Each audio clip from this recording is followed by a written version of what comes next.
ঢাকার ডেমরা থেকে গ্রেপ্তার হয়েছেন কণ্ঠশিল্পী মাইনুল আহসান নোবেল।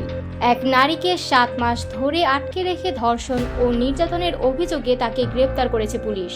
এই ঘটনায় ভুক্তভোগীর পরিবার জাতীয় জরুরি সেবা নম্বর 999-এ ফোন করলে ডেমরা থানার পুলিশ গিয়ে তাকে উদ্ধার করে। ডেমরা থানার ভারপ্রাপ্ত কর্মকর্তা মাহমুদুর রহমান জানান, গত বছর নভেম্বরে ইডেন কলেজের এক ছাত্রীর সঙ্গে গুলশানে দেখা করার কথা বলে ডেকে নেন নোবেল।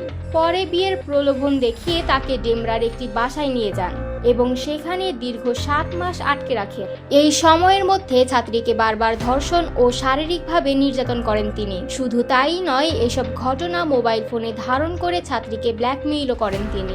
সম্প্রতি সামাজিক মাধ্যমে একটি ভিডিও ভাইরাল হয়, যেখানে দেখা যায় নোবেল এক নারীকে সিঁড়ি দিয়ে টেনে নামাচ্ছেন। পুলিশ জানিয়েছে ওই নারী মূলত ভুক্তভোগী ছাত্রী। ভিডিওটি দেখে ছাত্রীর পরিবার টাঙ্গাইল থেকে ঢাকায় এসে বিস্তারিত জানতে পারেন এবং পরে 999 নম্বরে ফোন করে পুলিশের সহায়তা চান। সোমবার রাত 10টার দিকে ডেমরার একটি বাসায় অভিযান চালিয়ে পুলিশ ছাত্রীকে উদ্ধার করে। তবে পুলিশের উপস্থিতি বুঝতে পেরে নোবেল পালিয়ে যান। পরে তথ্য প্রযুক্তির সহায়তায় গভীর রাতে আনুমানিক 2টার দিকে তাকে ডেমরা এলাকা থেকেই গ্রেপ্তার করা হয়।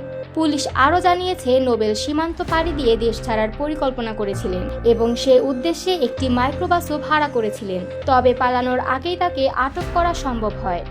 নোবেলের বিরুদ্ধে ধর্ষণ, নারী নির্যাতন এবং পর্নোগ্রাফি আইনে মামলা হয়েছে বলে নিশ্চিত করেছেন ডেমরা থানার ওসি মাহমুদুর রহমান।